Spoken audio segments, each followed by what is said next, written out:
প্রিয় দর্শক, আমি প্রধান, আপনারা দেখছেন YouTube channel team dream life. জীবনের অনেক ক্ষেত্রে ডিসিশন মেকিং বা একটা সিদ্ধান্ত নেওয়া হয়তো একটা খুব ক্রুশিয়াল গুরুত্বপূর্ণ একটা জিনিস হয়ে দাঁড়ায়। তো এইখানে আমাদের অনেক সময় কি করব কি না করব এ ব্যাপারে সিদ্ধান্ত নেওয়া খুব মুশকিল হয়ে পড়ে। তো এইরকমই একটা আলোচনা আজকে আমরা করব এবং একটা লেসন নেব গৌতম বুদ্ধর কাছ থেকে। তার কি শিক্ষা এ ব্যাপারে, সিদ্ধান্ত নেওয়ার ব্যাপারে, সেটা আমরা জানবো আমাদের Shubhrakanti Das, CEO, dream life advisory. Shubhra, welcome. আহ গৌতম বুদ্ধের এই শিক্ষা, যেটা একটা লাইফ চেঞ্জিং স্টোরি বলা চলে, সেটা তো আমরা শুনবো। তার আগে দর্শকদের একটা কথা তো বারবার বলে দেব, আপনারা অবশ্যই সাবস্ক্রাইব না করে থাকলে করে রাখুন এবং লাইক, কমেন্ট ও শেয়ার করুন। সাবস্ক্রাইব করার সুবিধা কি জানেন? যে মুহূর্তে আমরা কোনো নতুন ভিডিও পাবলিশ করবো, ইনস্ট্যান্ট আপনার মোবাইলে সেটা দেখাবে। তো এটা হচ্ছে সব থেকে বড় সুবিধা। তো যাই হোক, সরাসরি গৌতম বুদ্ধের শরণায় আসি। আমাদের লাইফ চেঞ্জিং স্টোরি এ ব্যাপারে গৌতম বুদ্ধের ডিসিশন মেকিং নিয়ে কি বলেছেন শুভ? Thank you Arnab.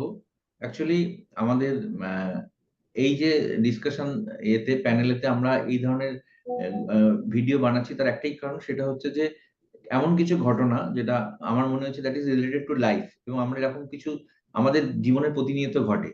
তো এরকম কিছু লাইফ লেসন্স যদি আমাদের লাইফে আসে, আমাদের ক্ষেত্রে কিন্তু ইট ক্যান ইম্প্যাক্ট।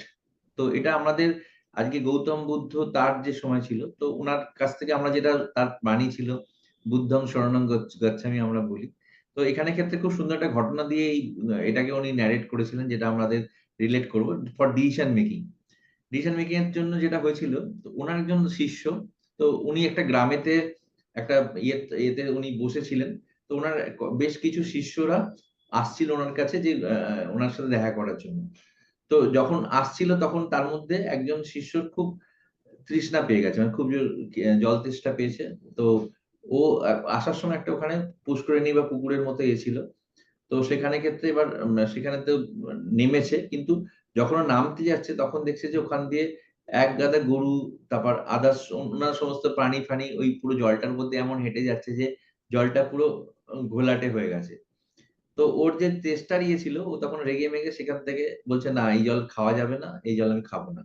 তো করে ও ওখান থেকে এসে ও বুদ্ধর ওখানে চলে এসছে। তো এসে এবার বুদ্ধকে বলেছে যে যে গুরুজি, এরকম ব্যাপার হয়েছে, আমি আসছিলাম, তো আমি তৃষ্ণার্ত অবস্থায় ওটা খাওয়ার করছিলাম, কিন্তু তারপরে দেখলাম যে ওটাকে পুরো হয়ে গেছে। তো ওটাকে আর খাওয়া যাবে না, ঠিক আছে? তখন ও বলল যে, এই যে তুমি গাছের তলায় বসছো, একদম স্থির হয়ে বসো, ঠিক আছে? আর মনকে শান্ত করো, ঠিক আছে? করে উনি ওনাকে 1 ঘন্টা ওখানে বসালেন। তারপরে যখন 1 ঘন্টা হয়ে গেছে, তখন অন্য একজন বলল যে, ওর পাশেই ছিল সেই পুষ্করিণীটা। তো বলল, চলো আমরা একসাথেই ওখানে আমরা জল পান করবো। করে ওই যে যে শিষ্য ওটা পান না করে চলে এসেছিল, তাকেও নিয়ে গেল। যখন এসছিল তখন ওই অত গরু ছাগল হাঁটার ফলে জলটা পুরো ঘেটে পুরো ময়লা ময়লা হয়ে গেছে। ওর খেতে ইচ্ছে করছিল না, কিন্তু যখন ওরা বুদ্ধর সাথে যখন গেল, এই যে 1 ঘন্টাতে জলটা একদম ক্লিন, পরিষ্কার, বা একদম স্বচ্ছ হয়ে গেছে কাঁচের মতো, এবং এত সুন্দর এটা দেখে অভিভূত। তখন বললে তখন বুদ্ধ তাকে বলে, দেখো এই জল, এখন বলো খাবি কি খাবে না? তখন বলল, না গুরুদেব, এ তো একদম পরিষ্কার স্বচ্ছ। বলছে, হ্যাঁ, তুমি এবার তোমার লাইফের সাথে এটাকে তুলনা করো। আমাদের লাইফেও তাই। ধরো আজকে আমরা আমাদের সাথে যে ঘটনা ঘটে, হঠাৎ করে একটা কোনো ঝটকা বা কোনো কিছু আসে, তো সেখানেতে আমরা তার যে রিঅ্যাকশনস, এটা কিন্তু আমরা সঙ্গে সঙ্গে সেটাকে রিঅ্যাক্ট করে ফেলি যে কোনো জিনিসের মধ্যে। আমাদের যা কিছু ঘটনা আমাদের লাইফের সাথে ঘটে, তো এটাই আমার এখানকার এটা বক্তব্য। এই সারমর্ম এটাই, যে তোমার লাইফে যাই ঘটুক, তাকে তার যে রিঅ্যাকশনস, সেটা কিন্তু তুমি একটু পরে নাও। তাতে কি সুবিধা হবে? ইমিডিয়েট রিঅ্যাকশনে সবসময় ভুল হওয়ার চান্স থাকে। আমাদের মাথা গরম হয়ে যায়, বা আমাদের অনেক সময় এমন কিছু ঘটনা ঘটে যেটা আমাদেরকে আমাদের ডিসিশন মেকিং এতে করে, ইমপ্যাক্ট করে, যার ফলে আমরা কি ম্যাক্সিমাম সময়তে আমরা ভুল করে ফেলি, বা ভুল, যেমন উদাহরণস্বরূপ উনি বলেন, দেখবে তুমি আমাদের কোনো পারিবারিক কলহ, বাবা মা বা কোনো ভাই এর সাথে যখন কোনো চিৎকার বা চেঁচামেচি হচ্ছে, যখন খুব রাগারাগির মাথায়, যখন আমরা আমাদের নিজেদের কন্ট্রোল থাকে না, তখন কিন্তু আমরা এমন কিছু কথা বলে ফেলি, যখন আমাদের এটা হয়ে যায় এপিসোডটা, হয়তো পরের দিন সকালে ঘুম থেকে উঠে আমাদের প্রচুর অনুশোচনা হয়। মনে হয় যে এই কথাগুলো না বললেই হতো। কিন্তু আমরা তাৎক্ষণিক বলে ফেলি। এটা শুধু ঘরের লোক বলে না, বাইরের লোকও অনেকের সাথেই আমরা এই ধরনের ব্যবহার করে ফেলি ফর সেই সিচুয়েশন এ।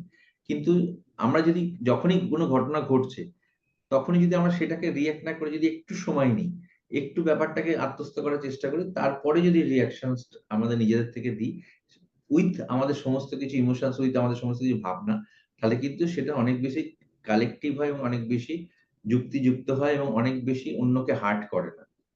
তো এটাই মেসেজ ছিল বুদ্ধের যে আমরা যখনই কোনো ডিসিশন মেকিং করব সেটা কিন্তু হঠাৎ করে কোনো আচমকা প্ররোচিত হয়ে না করে বরং নিজের বিবেক, বুদ্ধি এবং এ দিয়ে স্থির মাথায় সিচুয়েশনটাকে বুঝে আমি ডিসিশন নেব যাতে সারা পৃথিবী যাতে এটার দ্বারা ইমপ্যাক্টেড হয়। এটাই হচ্ছে তার গল্পের সারমর্ম। কিছুই বলার নেই। মানে ইংরেজিতে একটাই বলে, ডোন্ট বি ইম্পালসিভ। হ্যাঁ, কোনো ঝোঁকের মাথায় যেটা বললে কোনো ডিসিশন নিও না। জানো শুভ্র, একটা কথা বলে শেষ করি এই সুন্দর অবস্থায়। একজন বিখ্যাত সর্বাধিনায়ক সেনাপতি, তার একটা নিয়মই ছিল, তার কাছে যদি কোনো অধস্তন সেনা এসে কারুর নামে কমপ্লেন করতো, উনি একটাই কথা বলতেন, আমি প্রচন্ড ব্যস্ত আছি, 72 ঘন্টা পরে এসে দেখা করবো। আশা করি দর্শক বুঝতে পারলেন সুন্দর এই ঘটনাটা যে বর্ণনা করলো তার সাথে।